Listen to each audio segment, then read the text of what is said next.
ये विचार एक एक महात्मा तक पहुंचना चाहिए। अगर एक भी महात्मा का जीवन सफल हो गया तो आपको उसका पुण्य प्राप्त होगा। इसलिए इसको ज्यादा से ज्यादा शेयर करें, चैनल को सब्सक्राइब करें। एक एक लाइक से हमें हौसला मिलता है और हम फिर आपके लिए और सुंदर सुंदर विचार लेकर। जो भक्त महापुरुष संत हुआ करते हैं, जो सज्जन प्रवृत्ति वाले होते हैं, वो अपनों से ज्यादा दूसरे की सोच रखते हैं। इसीलिए वो बचपन से हम पंक्ति सुनते आ रहे हैं कि अपने लिए जिए तो क्या जिए, तो जिए दिल जमाने के लिए। कि अपने लिए तो हर कोई जीता है, लेकिन वास्तविकता में वो जीना ही जीना कहलाता है। उस जीवन की महत्ता होती है जो औरों के लिए जिया जाता है। इसीलिए भक्तों संतों की तुलना एक नदी के साथ कर दी जाती है, एक वृक्ष दरख्त के साथ कर दी जाती है। कि एक वृक्ष दरख्त होता है, वो भी औरों को छाया देता है, औरों को फल देता है, खुद वो कड़कती धूप में सारा दिन खड़ा रहता है। इसी तरह से नदी का जल भी उससे कितने कितने लाभ उठाते हैं। तो जो सज्जन प्रवृत्ति वाले होते हैं, जो भक्त प्रवृत्ति वाले होते हैं, वो भी हमेशा औरों की सोच रखते हैं, औरों के काम आते हैं, उनके दुख सुख में शामिल होते हैं, दूसरे की पीड़ा हरने में अपने योगदान देते हैं, जख्मों पे मरहम का रूप बनकर उनका उपचार करते हैं। जो मानवता गिरती चली जा रही है, इस मानवता को बरकरार और उभारने के लिए ये कितने कितने तप और त्याग करते चले जाते हैं, कितने कितने बलिदान ये देते चले जाते हैं। इतिहास के पन्नों से हमें मिलता है कि वाकई ही ऐसे जीवन जीने वाले ही ऐसे हुए जिनका नाम रोशन हुआ, जिनके प्रति सत्कार का भाव पैदा हुआ, जिन्होंने हमेशा के लिए अपने निशान छोड़े, जिसका अनुकरण और अनुसरण करना ही एक विवेकी पुरुषों का एक कार्य हुआ करता है। तो महापुरुष संत जनों ने इस तरह से ये जीवन के द्वारा अपने ये सबके समक्ष ये मिसालें ये रखी हैं। जहां पर आज बटा हुआ संसार, बिखरा हुआ संसार, जहां पर अनेकता अभिशाप बन के रह गई है, जहां पर कोई एक दूसरे को एक आंख भाता नहीं है, जहां पर इनटॉलरेंस इतनी बढ़ चुकी है, टॉलरेंस लेवल कितना गिरता चला जा रहा है, जरा सी एक जुबान से निकली हुई बात बर्दाश्त नहीं होती है, जरा सी एक मिनट की देरी बर्दाश्त नहीं होती है, किसी की भाषा बर्दाश्त नहीं होती है, किसी की जाति बर्दाश्त नहीं होती है, किसी का मजहब बर्दाश्त नहीं होता है, किसी के चिन्ह बर्दाश्त नहीं होते हैं, किसी का पहरावा बर्दाश्त नहीं होता है, किसी के तौर तरीके बर्दाश्त नहीं होते हैं। यानी कि बिल्कुल ही कोई टॉलरेट करने को तैयार नहीं है। और दूसरी तरफ वलियों, गुरु, पीर, पैगंबरों ने पीसफुल को एग्जिस्टेंस की बातें कही हैं कि हम एग्जिस्ट करें, को एग्जिस्ट करें।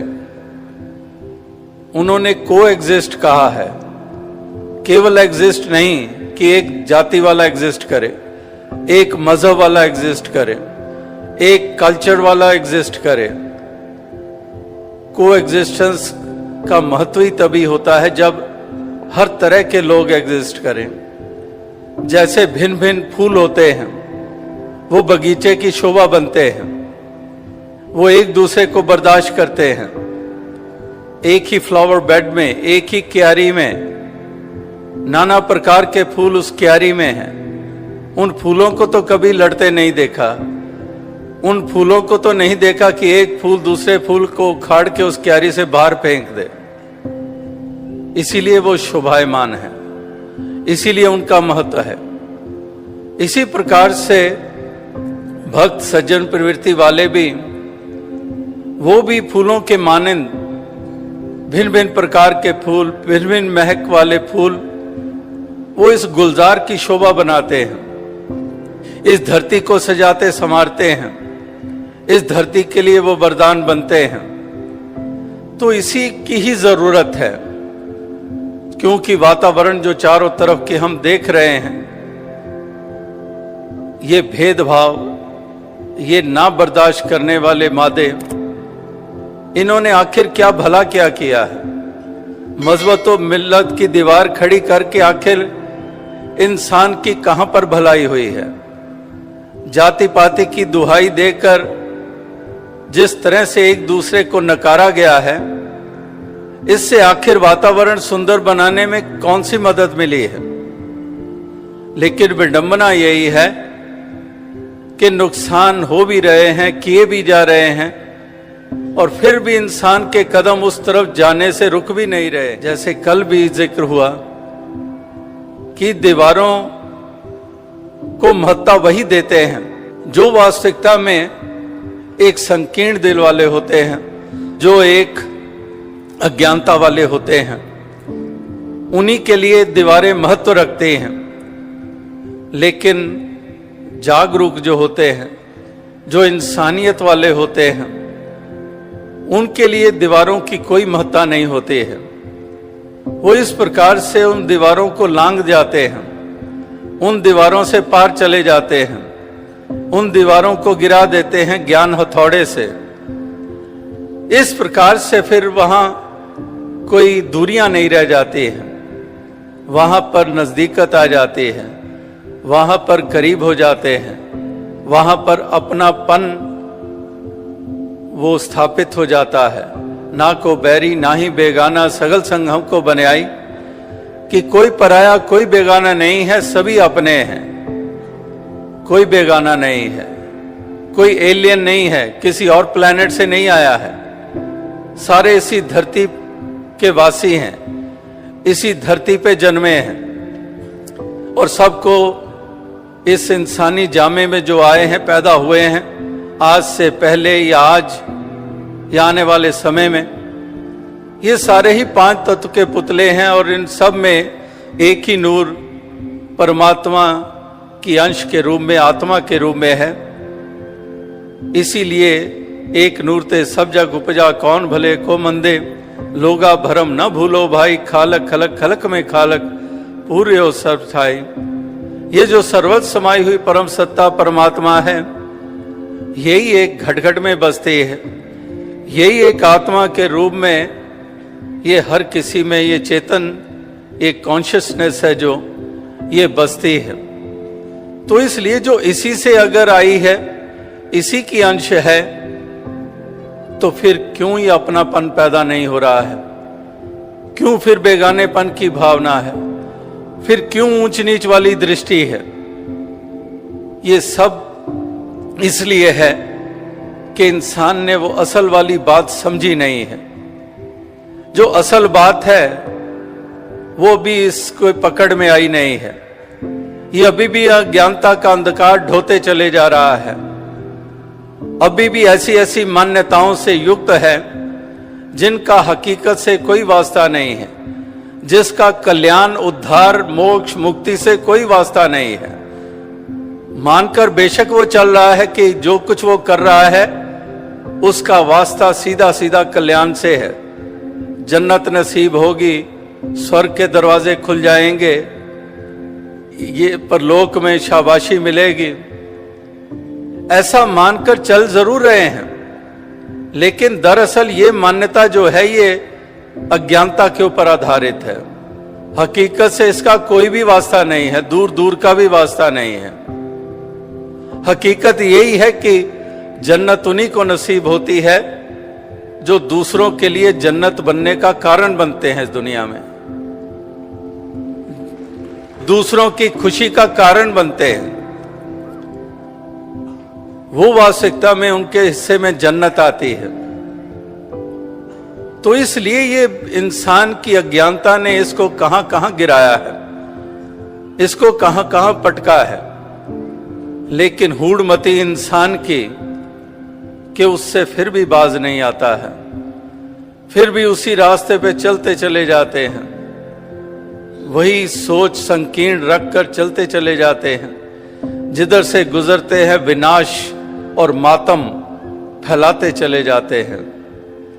इस प्रकार से ये इंसान के जीवन ये हमें इस धरती पे जीने वालों के नजर आते हैं। और वास्तविकता में ऐसे जीवन जीने वाले वो जीवन कहलाने लायक भी नहीं हुआ करते हैं। जीवन वही होता है जो प्यार के साथ जिया जाता है। जो इस तरह से जीवन विपरीत भाव से युक्त होकर जिए जाते हैं, वो वास्तविकता में उनको जीवन भी नहीं कहा जाता है।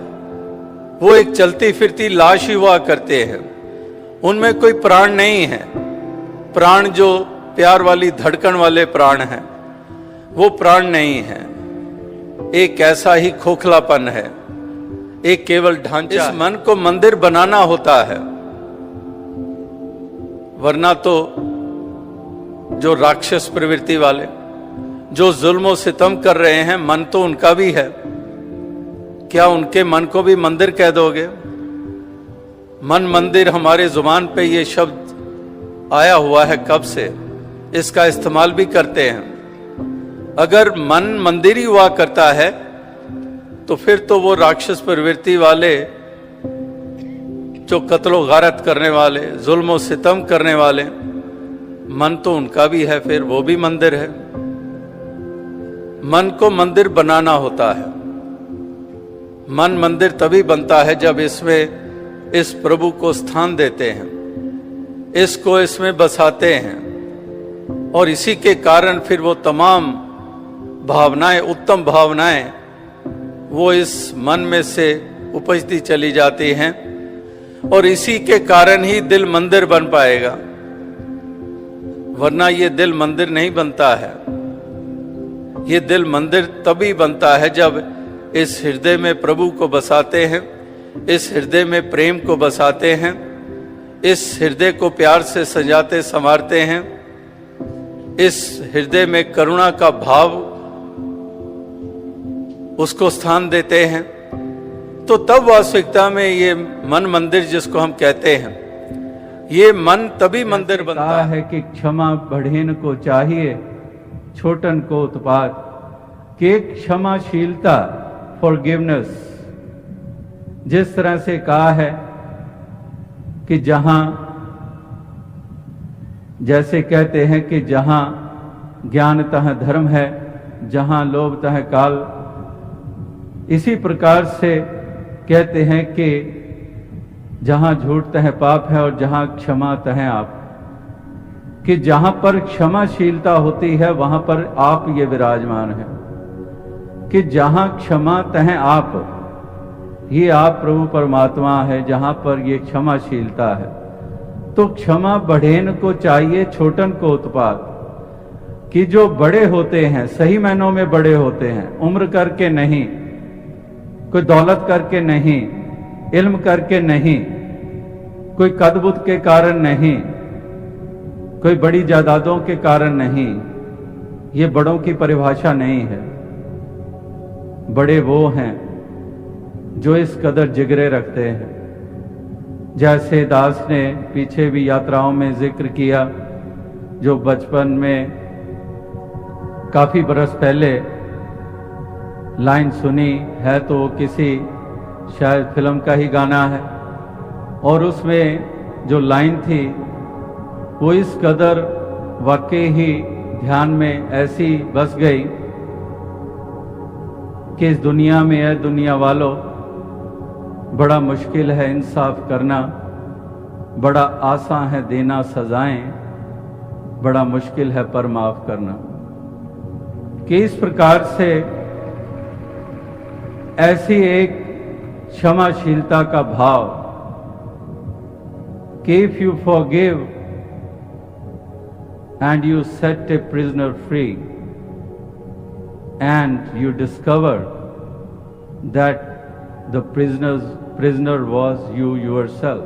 ये एक मिशन, ये वही पैगाम दे रहा है जो युगों युगों से गुरु पीर पैगंबरों ने इस संसार के मानव को पैगाम दिया। उनके लिए भी कोई जाति पाति का सवाल नहीं था, उनके लिए भी कोई मज़हब मिल्लत की अहमियत नहीं थी। उन्होंने भी कभी भरमों को विशेषता नहीं दी थी। उन्होंने भी माना था कि क्रियाएं कर्म कांडों से कोई मंजिल मकसूद को पा जाए।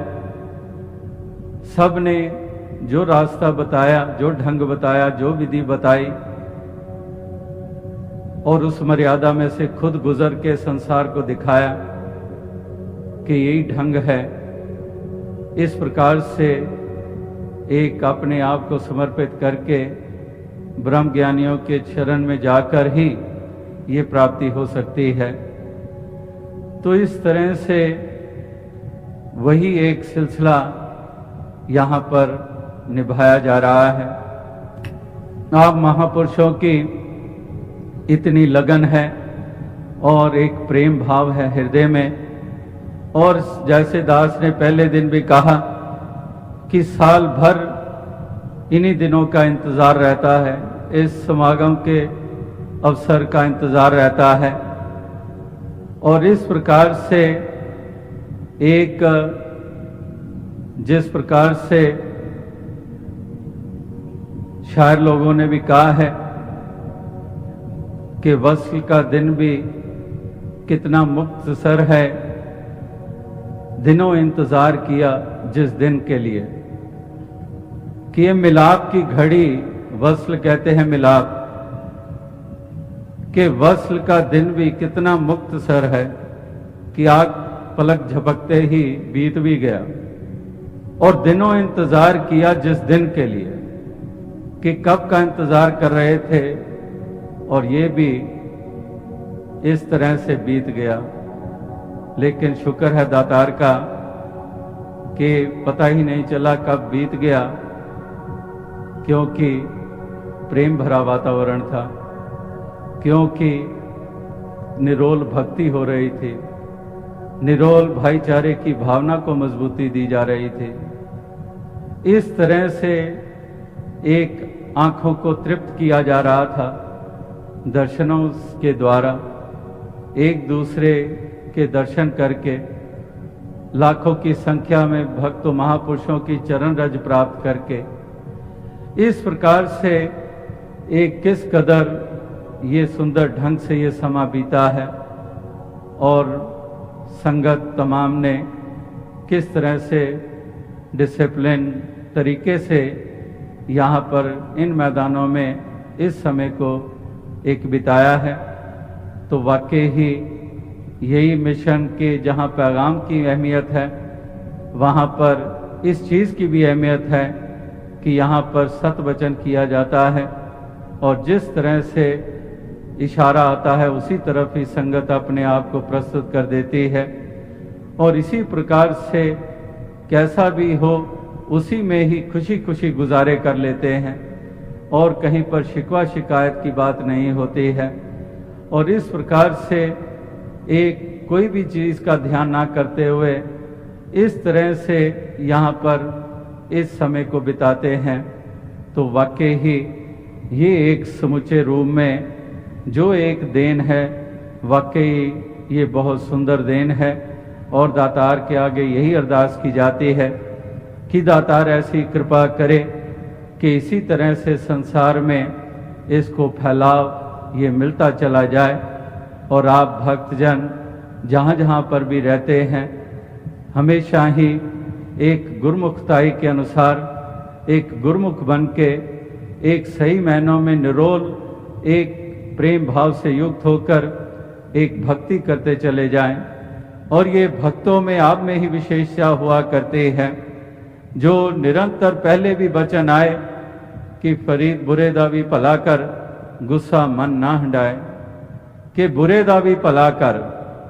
इस तरह से इतनी ऊंची बातें कही गई हैं कि इस तरह से एक कितने महान वो हृदय होंगे जो बुरे का भी भला करने के लिए हमेशा अपने आप को प्रस्तुत करते हैं।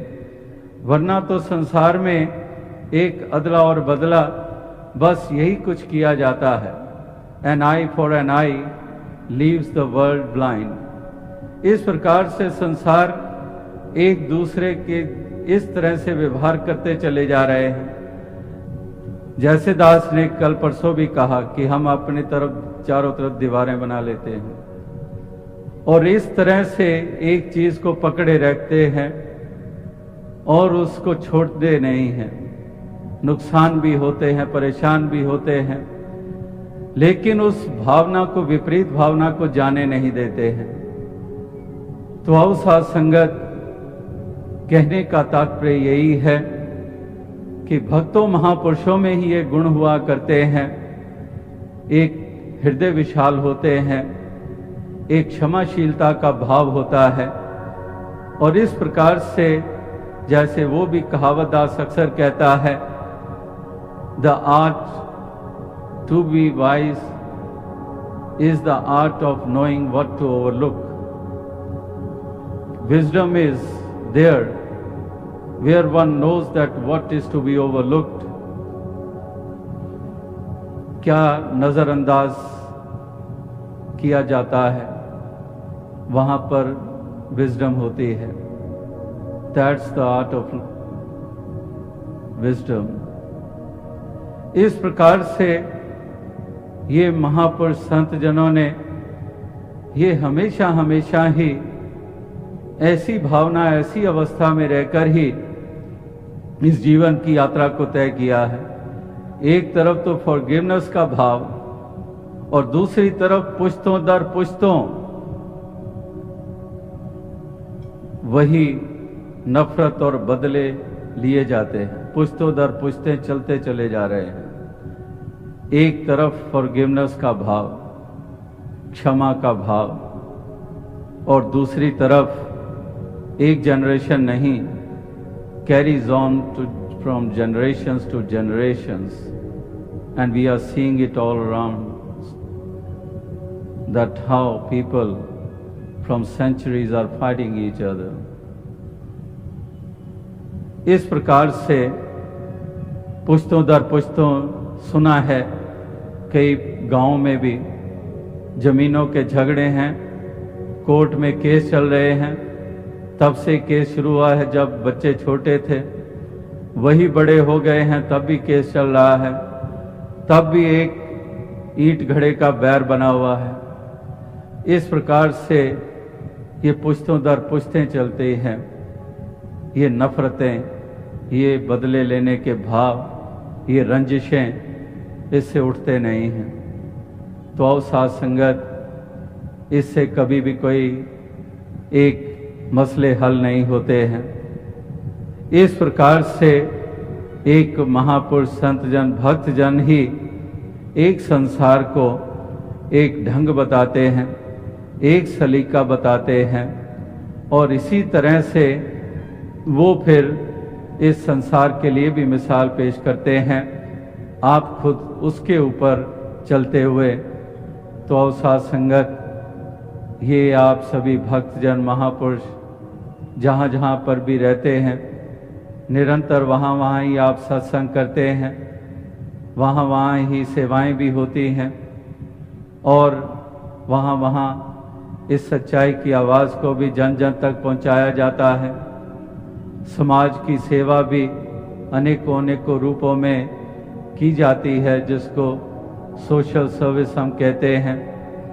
इस प्रकार से अनेकों अनेकों देन साथ संगत के द्वारा मिशन के द्वारा समाज को दी जाती है, और आप भी निष्ठापूर्वक सत्संग भी करते हैं और सेवा में भी तन मन धन के योगदान देते हैं।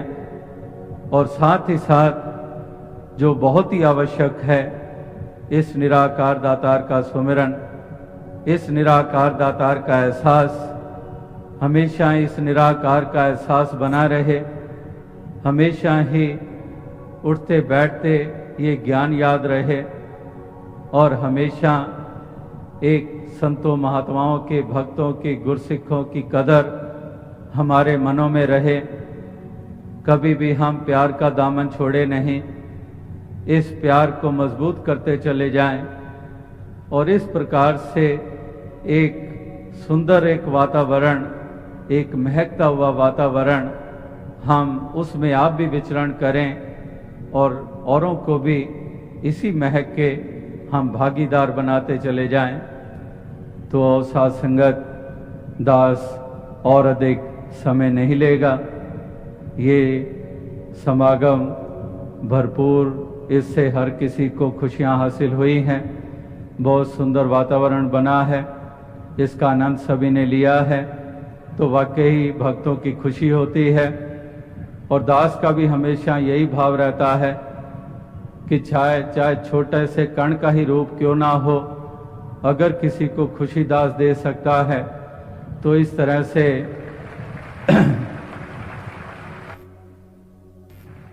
तो यही हमेशा भाव रहा है। तो दातार से यही अरदास रहती है कि यही हमेशा भाव बना रहे, हमेशा साथ संगत को सर माथे पे दास रखे।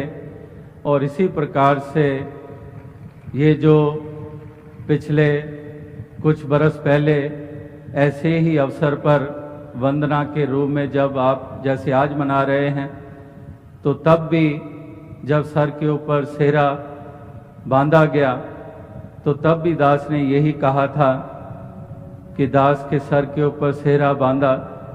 देखने को तो ये सेहरा बांधा गया जो हो सकता है किसी धातु का बना हुआ हो, लेकिन जो असल सेहरा दास के सर के ऊपर है वो साध संगत का है, वो निराकार का है। तो इस प्रकार से यही दास के सर के ऊपर ही हमेशा ये सेहरा सजा रहे, निराकार की हमेशा कृपा रहे, साध संगत की हमेशा दुआएं रहें। दास और अधिक कुछ ना कहता हुआ यही अरदास करेगा कि दातार कृपा करे कि आप सभी को हर प्रकार के दुनियावी सुख भी प्रदान करे और भक्ति करने की शक्ति भी प्रदान करे। साध संगत जी धन।